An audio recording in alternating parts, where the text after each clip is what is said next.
And we are live.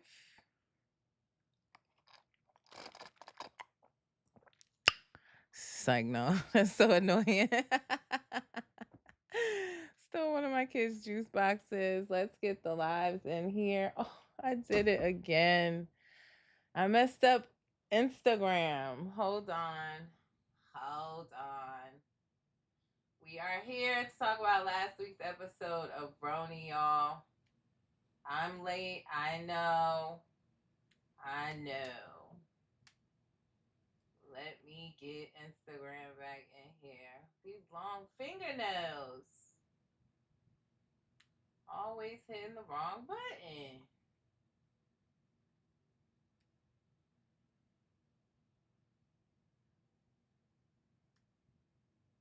Forgive me. But happy Tuesday, guys.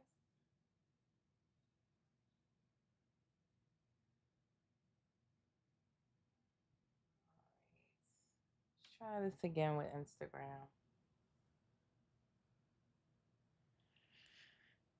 It is Tuesday, right?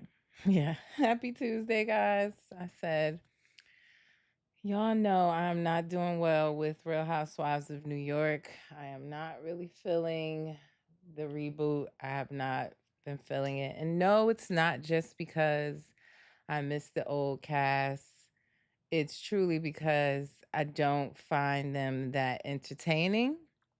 I didn't last season. I'm struggling this season. So I know that the new episode of Real Housewives of New York airs tonight. So I said, let me recap last week's episode just to make sure I get it done because but I literally watched the episode this morning, like early this morning, because I just can't get into Real Housewives of New York. I don't know what it is. But anyway, we are streaming right now across Instagram, Facebook, and YouTube here to discuss last Tuesday's episode of Real Housewives of New York before the episode comes on. New episode comes on tonight. Yeah, I'm not going to say dreading, but I just can't get with this reboot. Last season I didn't like it and I'm still on the same boat. So, it takes me a while to watch the episode, let alone recap it, but at least everything else you're getting the next day. And don't forget, I will be back tomorrow to recap tonight's season finale of Love and Hip Hop ATL. That will be airing tonight. I will recap that tomorrow. And then I'll figure out when I'm going to recap tonight's episode of Real Housewives of New York. But the rest of the tea talks are coming through timely. It's just this one show that I just can't get with, guys. So I watched it early this morning. I have my notes. Let me know if you watched it, how you feel about the season. You can comment in the comments on all of the platforms. I can see them. So let me know. Are you feeling the reboot? Are you watching this season? I don't know.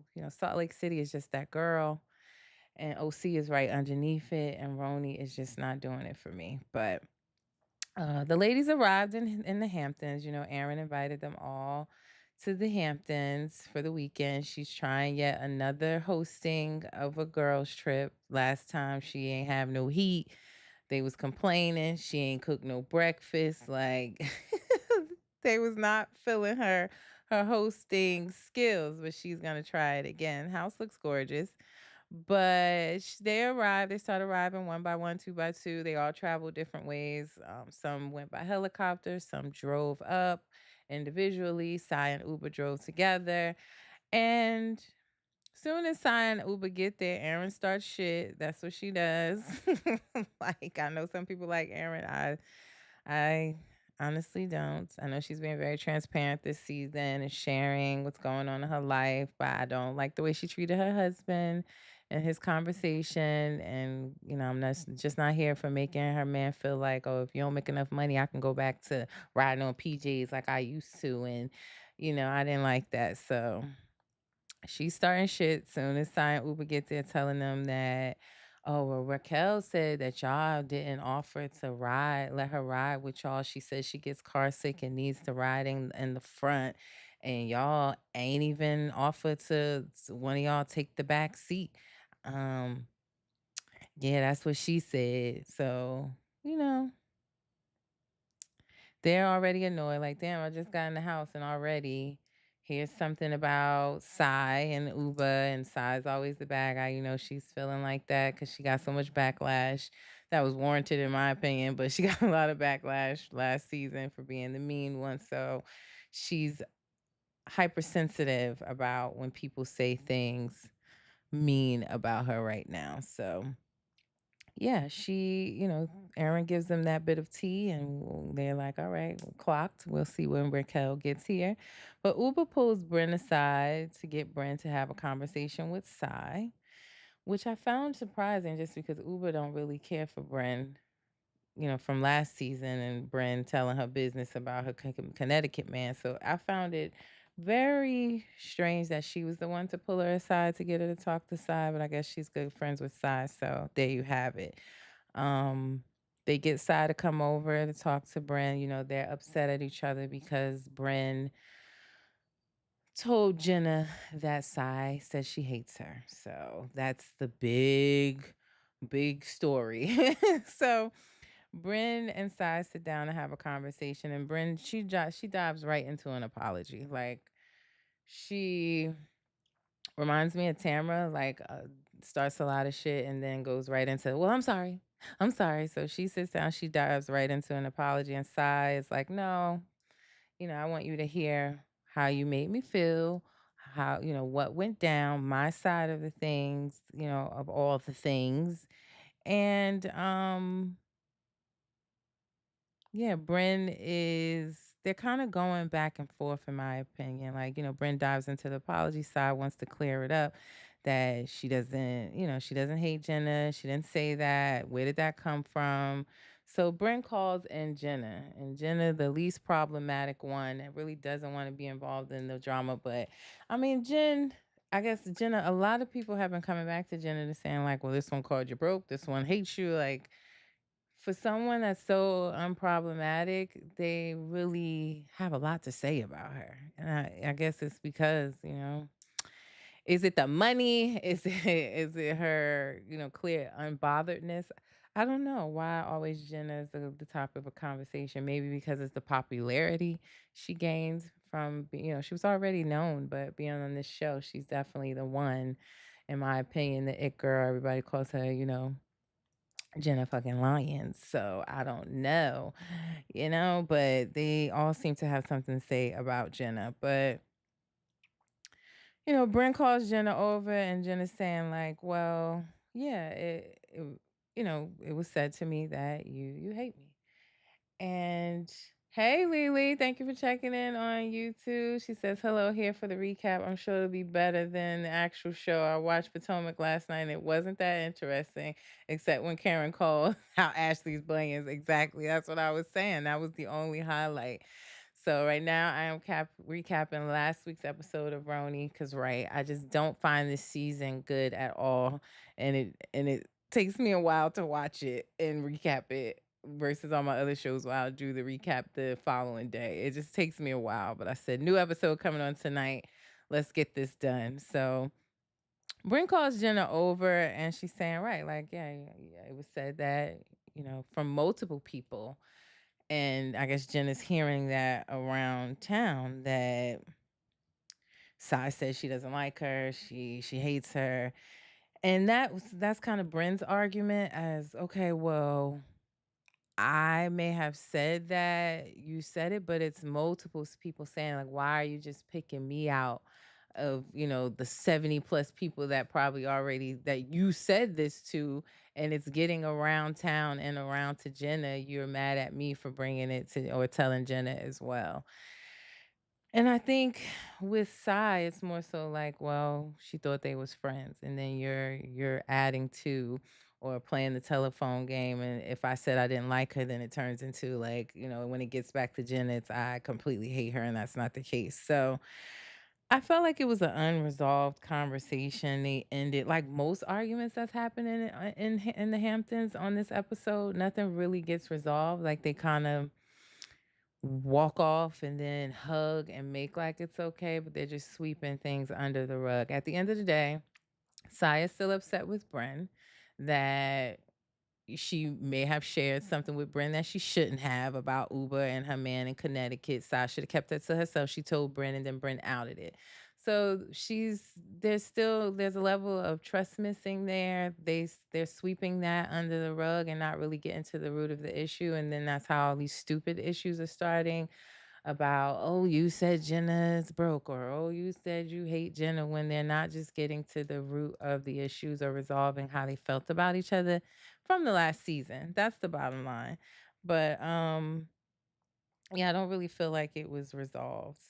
Jenna, she goes on to plug her some lingerie again, like she did last season when they were in the Hamptons. She gives out she gives out gifts of lingerie to all the girls, and she gifted Jessel a Christmas tree costume. If you remember in last season, Jessel was so upset about the green lingerie dress that she gave Jessel, saying, "I look like a Christmas tree." So she gave her a Christmas tree costume, and at first Jessel was sued because it was in a Bottega bag, and it ended up just being a Christmas costume. She played her, and it was fun shade. That's what I like, fun shade, right?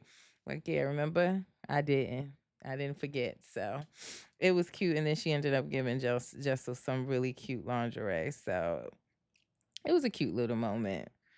Um, they then go to dinner and we learn a little bit about the newbies on the show. I'm really interested in Raquel and Jenna. They're like the only two on the show that I'm interested in. The rest are barely tolerable to me. Jessel just wants to play this like mean airhead girl, and she says things in her confessional that she doesn't say to anyone's face. Sai wants us to think she's on this Zen journey when no, sis, you the same Sagittarius you was the season before. Just own it. And it's giving more just trying to change her image because of the backlash. You know, Uba is, I mean, she cool. She's just like, again, she's being really mean, but it's because she's not addressing what happened last season, like she's kind of lashing out. I I'm really just interested in Raquel and Jenna. So we learned a little bit more about Raquel and the lane she's created for herself career wise in the art world as, a black woman, and it was really interesting to learn a little bit more about her fiance, how her fiance proposed. I don't know. I'm interested in her story, genuinely. For a new person to come on, y'all know how they do. They want to jump on an OG to make a name and to make themselves relevant so they're not a one hit wonder. But she comes on and she doesn't have to do all of that. I like her style. I like, just her story. And I'm genuinely interested in getting to know Raquel. I really truly am. So that was cool information to learn. Now we learned a little bit more about Rebecca Minkoff last night too. Not last night. Well, for me it was this morning because I just watched the episode.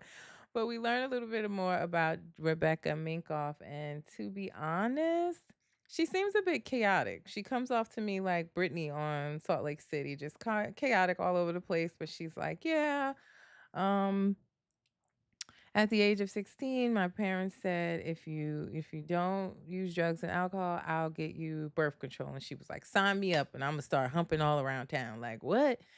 And she talks about having a boyfriend that she was getting ready to move in with him. And right before they were moving in, he broke up with her. She had nowhere to go or stay. Like, as a like well-known fashion designer and name, I don't know why. Call me crazy. I just didn't expect her background to seem so chaotic and not in order. And like I don't know. I don't know why. I don't know. Maybe because I worked in Bloomingdale's for a minute and, selling her pocketbooks, and I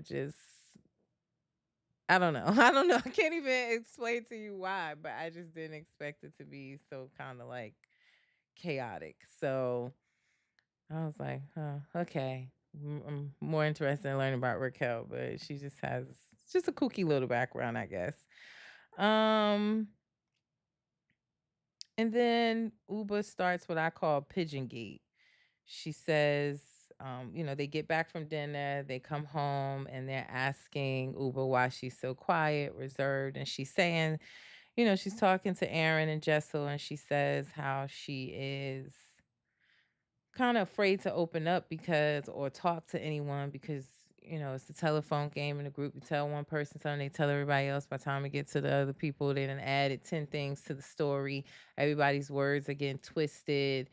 She felt like the whole car ride thing, it was with Raquel, that was a misunderstanding. They didn't even understand that she was saying, well, let me drive your car. They thought she meant that she was just gonna drive, and but they were made out to seem like mean girls or something like that. And then the whole Jenna situation again with, does she have money, or she pull off a joke that Aaron said, or this Sai hates Jenna situation. So it just seems like, from Uber's standpoint, Uber feels like, I ain't opening up to y'all. I'm not talking to y'all because you twist everybody's words and you make it out to be something or worse than it is. And she says everybody's just, I guess she meant like message pigeons, but she's like, yeah, y'all all pigeons. You got the wrong address. You don't you don't get the message right. You send it to the wrong sender, and she ain't here for it.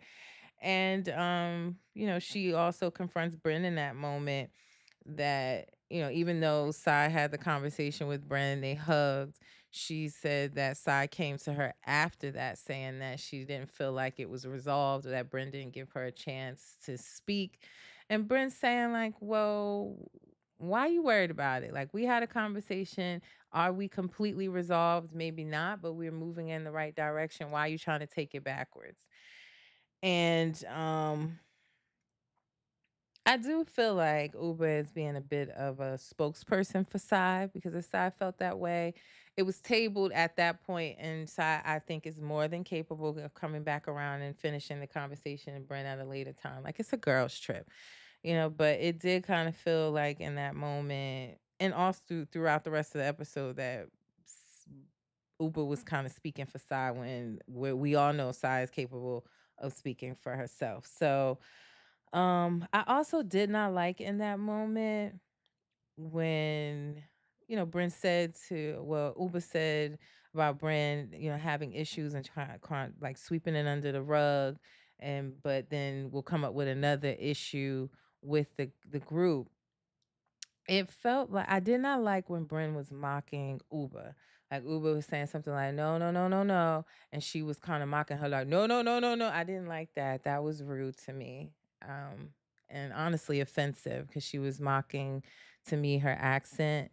And I did not like that. I don't know. I think, Bryn came out as somebody in the last season. Everybody was thought was so great, fun, and I tell you, I told you guys last time I recapped, that is a facade to me with Bryn. Like, there is some unresolved traumas behind all of the jokes and the I'm single and yeah, I can just date your dad. Like, to me, there's something else behind that. But I didn't like her mocking Uba's accent. I didn't like that at all. Um, the girls have breakfast and they're joking about the whole Jenna money thing. Like, oh, let me see. Lily on YouTube said, I don't like how immature Bryn can be. I thought I was going to like her, but I'm not impressed. Yeah, I think a lot of people was so impressed with her last season. Again, I wasn't. They thought it was so cool that her shoes got stuck in the escalator at BravoCon and all that's so iconic, blah, blah, blah. Like, no, she just could have came down the stairs in her shoes, not in them in her hand, and try to put them on. But yeah, she just, I don't think that's her authentic self. I think there's some self discovery that needs to happen.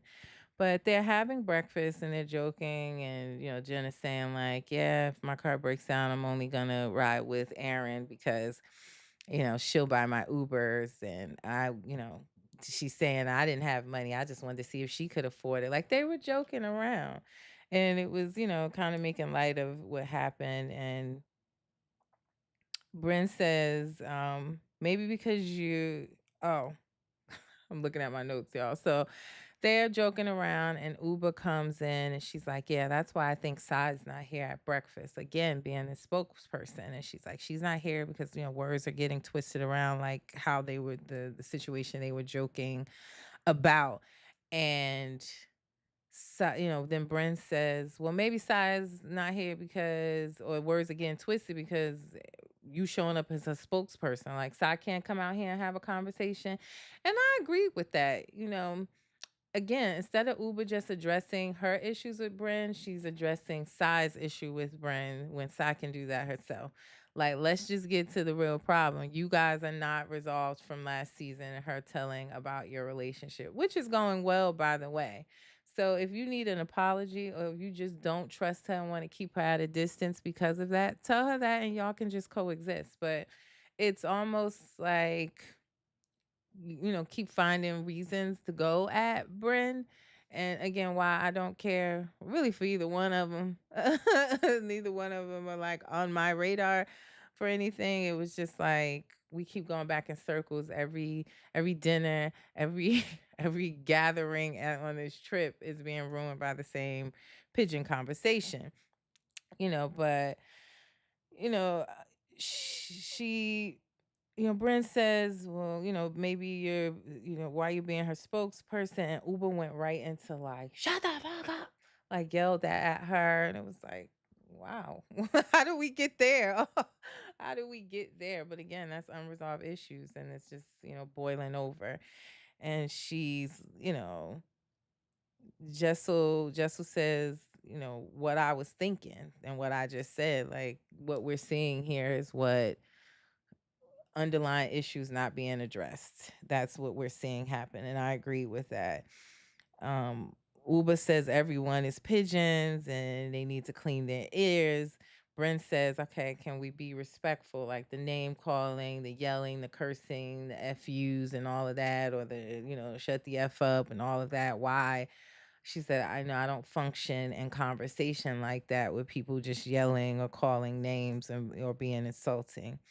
Uba says that she was met with that energy because I guess, the comment Brent made about the spokesperson, which was shady. You could have been a little shady back, but then it came off like, raw. Like, okay, sis, like, shut up. It was like, okay, resolve the issue so we can move on.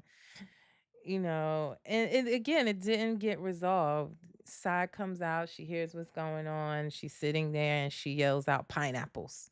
I guess that's their safe word or like the calm down word that they're using, kind of like and Meet the Parents, Muskrat Jack, to calm them down. So she says pineapples, and then everybody it gets awkward and stupid, and they're like, "What's that about? Why are we saying pineapples? What does that mean?" Like nobody really understands what is happening, and that's how we leave off. I feel like with New York, we don't really leave off with like a suspense to get you to the next episode. Every episode just ends and we move on, and it's not typical of the Housewives. Like there's really not much going on here yet, I will say. I'm still trying to give them a chance. I did give you a sneak peek of tonight's episode. Again, we learned some more about Raquel. That seemed interesting to me. We'll see where things go with Uber and Bryn. Will they have a conversation? Will Sai circle back and have a conversation with Bryn? But I don't know how I'm feeling about this season, guys. I don't have much else to say about it. When it's a short recap, you can tell that I'm not I'm not really into it. But those are my thoughts on last week's episode of Real Housewives of New York. The new episode airs tonight. I will figure out when I'm going to recap that. But I know for sure, probably around the same time tomorrow, 5 o'clock, I'm going to recap the season finale of Love and Hip Hop ATL. That I'm interested in. I gave you two sneak peeks of that. The whole diss record thing with Ciara, Mendices, and Kurt's side baby mama trying to get him in trouble. Lily said, "Did you almost fall asleep watching RHONY?" I didn't fall asleep, but I just dread it, and that's not a good feeling. Like, that's the only show right now that feels like work. Like, I really enjoy I think you guys can tell too. Like when I'm recapping the other shows, it comes so natural. I enjoy it. We laugh. This is the only show on my roster right now that I'm like, I gotta watch this. I gotta figure out how to squeeze the recap in just because I have Love and Hip Hop on Tuesday as well. And it's the only one that it's like, oh, let me watch and take notes. Like if I wasn't doing this recap podcast, I probably wouldn't be watching it. That's my honest to God. Honesty. I'm being honest. So yeah, I didn't fall asleep. I got through it. And luckily, it was DVR. I could get through commercials. It didn't take me a long time, but yeah, it feels like work when it comes to Roni versus the other shows I'm all in, and it's like fun and I get my notes and I can remember what happened on the show. Like I feel like today I'm just like and so I guess that tells you all you need to know. But yeah, I will be back to recap Love and Hip Hop ATL season finale, and we'll figure out when we're gonna recap Roni. If I doubt I get to watch it tonight. Before I get out of here though, yes, we're gonna recap Love and Hip Hop ATL. You guys look for Saturday. I am going to be doing an interview with Love during lockup, Life After Lockup. Kim, who's currently on the current season of Life After Lockup. I'll give you the time of that. We're trying to square away 1:30. Make sure that works for her, but I'll let you know for sure. So look out for that. And I have something fun on the way, and I'm gonna post it on YouTube as well. It's time for my annual Love is Blind predictions. We know that the weddings are tomorrow. They're airing tomorrow. We'll see who actually gets married. So I will be doing what I call is love blind, or does love have a black eye? I'm getting ready to record it right after this, where I will give you my predictions on who will actually go through and get married tomorrow on the season 7 Love is Blind USA weddings. And let's see if I'm right. Last season, I got all of them right. So I'm going to do my predictions. It's a fun, quick little video. I will post that. And you guys let me know your predictions in the comments. All right. Now, before I get out of here, if you have a business or product that you want me to promote, my promotional rates are there. I'm also looking for sponsors for the podcast. If you would like for me to promote your business or product on the podcast, I'm doing an upward of 7 to 8 shows a week. You can email me if interested in either or both at what you see above, reality_recap@yahoo.com. My Cash App is in the corner, $reality recap. I appreciate all your support. And how do you support for free, guys? Like, share, and subscribe to my YouTube channel. The link is in my bio on Instagram and on Facebook. Make sure my YouTube followers are following me on Instagram and Facebook as well, so you get all the piping hot tea, the highlights of the episodes. You will be up to date if you're following me on all happening things with reality news. All right. Now, as I always say before I end my lives, reality TV stars are humans too. Don't forget that. I'll see you guys around the same time tomorrow to recap Love and Hip Hop ATL finale. And look out for my cute little Love is Blind predictions video. It is on the way in just a few minutes. Y'all enjoy the rest of y'all evening. It's your girl V with Reality.